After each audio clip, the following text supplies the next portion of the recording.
என் மேல பாட்டில் எரிஞ்சது அவன்டா. இங்கோ இல்ல பவானி, நான் அமல் தான் எரிஞ்சேன். கீழே வந்துடும், நீ பாத்துக்க வேண்டியதான். அதை மிஸ் ஆகி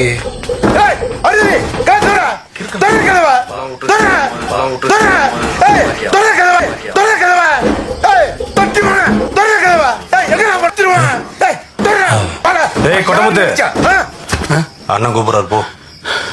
ஐயோ, என்ன பண்ற? இல்லப்பா, கதவை சாத்திட்டு போயிட்டான்பா. 1 மணி நேரமா என் கழுத்துல கத்தி வச்சு மாட்டிட்டு இருந்தான். மயிறு பிடிங்க. பவானி, கழுத்துல வச்சது கத்தி இல்ல, பேனா. ஓ, இதெல்லாம் தெரியுது உனக்கு? அவன் மூட்டு போன பிறகு அந்த கதவை திறந்து சொன்னா திறப்பானா? அவன லெட்டர் போடுவோமா? ஐயா அன்புடன் கதவை திறங்க.